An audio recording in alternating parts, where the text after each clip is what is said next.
Are you willing to support our veterans organizations that will help our veterans get every damn thing that they deserve because they signed on the dotted line to keep us safe, just like Hey guys, welcome to the Liberal Hive Mind, a channel solely focused on exposing the abundant hypocrisy of the left. Okay, so at this point, this is like watching a slow motion train wreck. Democrats have a problem. They have an optics problem. They just look bad, they come off bad, they're arrogant, they're pompous, self-righteous, condescending. I mean, just take all the negative terms you could imagine. And that's basically the Democrat image these days. You know, they really have become the party of the obnoxious, loud minority Karen. And obviously that's not a good thing. That's something you seriously need to move away from. Optics is one of the most important things in politics.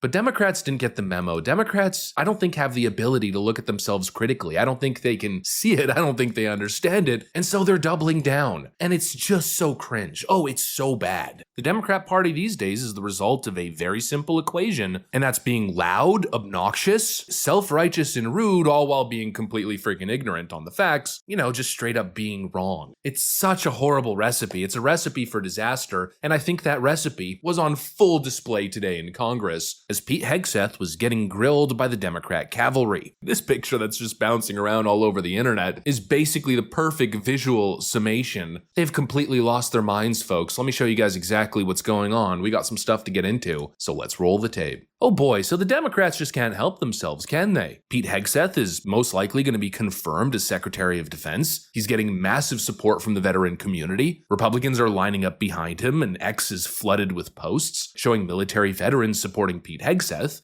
You're looking now at what we just referred to. The veterans have shown up on their own volition, on their own dime, as usual, because they want everyone to know what Pete being Secretary of Defense would mean. And so things are going well for Mr. Hegseth, but Democrats just can't let go of their partisan bullshit.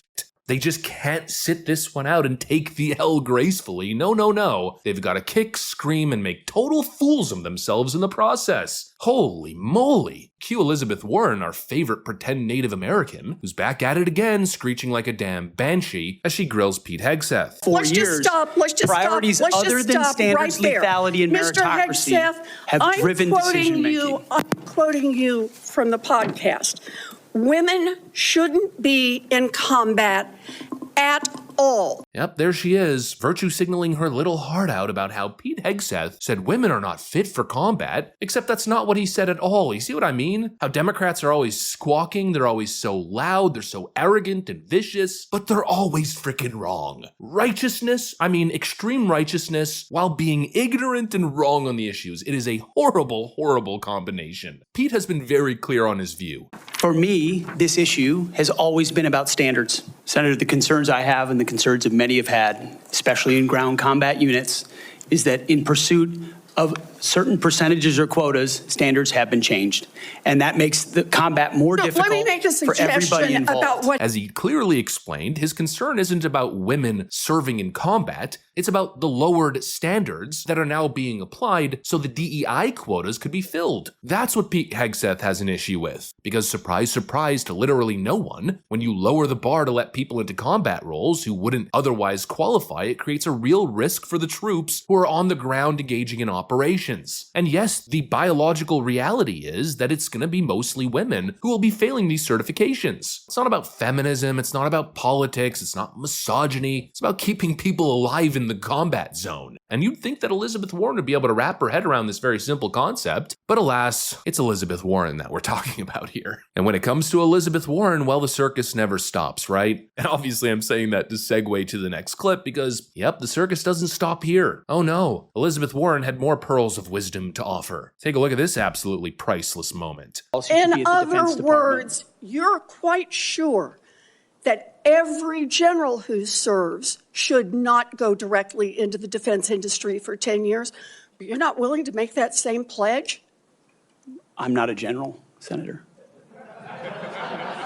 You'll be the one, let us just be clear, in charge of the generals.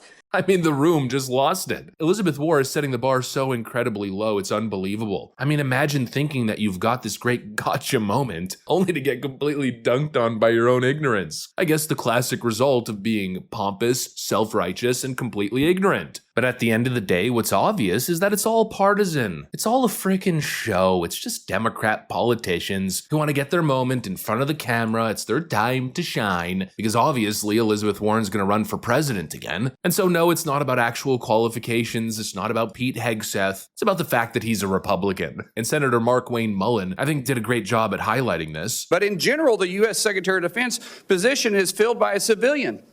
That's it. If you have served in the U.S. Army Forces and have been in the service for, you have to be retired for at least 7 years, and Congress can weigh that. And then there's questions that the senator from Massachusetts brought up about serving on a board inside the military industry, and yet your own secretary that you all voted for, Secretary of Austin, we had to vote on a waiver because he stepped off the board of Raytheon.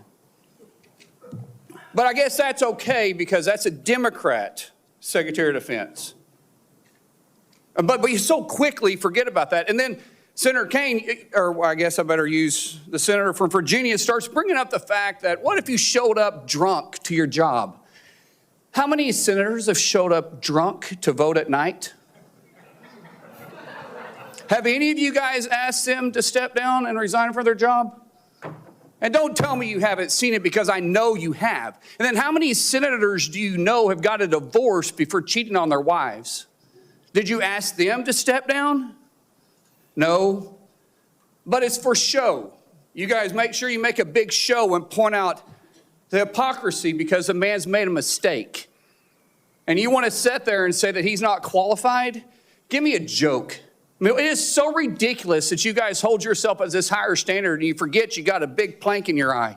They're just looking so foolish. I mean, so completely, utterly, and hilariously pathetic. Throwing their little tantrums, spewing their woke nonsense, as they still manage to accomplish absolutely nothing except for embarrassing themselves. I mean, this whole display was an utter embarrassment from Democrats, from the politicians themselves and their terrible performances, to the moments of left-wing activism that were captured during this Pete Hegseth hearing, like these people who decided to show up, claiming Pete Hegseth is a religious extremist, a Christian jihadist. I can't even say that without laughing. But anyways, the typical Democrat clown car rolls in, and then we had this moment as 4 protesters stormed the confirmation hearing. Members of the security, 8 billion to Israel to slaughter children. That's the recruiting crisis. Not only is it so embarrassing for the Democrats as they continue to bring chaos to Washington, but also a moment, in my view, of deep-seated hypocrisy. I mean, look at that. They stormed the hearing. Shouldn't Joe Biden's DOJ now be charging these people with obstruction of an official process or proceeding? No, of course not, because Democrats apply a double standard to everything, and that's what was on display here. A double standard for the protesters, and of course a double standard for Pete Hegseth. This was a shameful, embarrassing display, just like the other shameful, embarrassing display that Democrats put on during the January 6th certification of the vote. They're unhinged, they're full-blown Karens, they don't care about the truth, it's all just political attacks, and it's just no wonder, it's no surprise to anyone why their political influence and political party is falling apart before our very eyes. Absolutely pathetic and a worthless display of protest. Pete Hegseth hasn't been confirmed yet, but I pretty much guarantee you he will be. In other words, Democrats did all of this to accomplish literally nothing but complete embarrassment for themselves. And that can't possibly be good for their collapsing image, now can it? Anyways, that's pretty much what I got for you guys. Hopefully you enjoyed the video. If you did, make sure to leave a like and possibly subscribe. Thanks for watching, and I'll see you on the next one.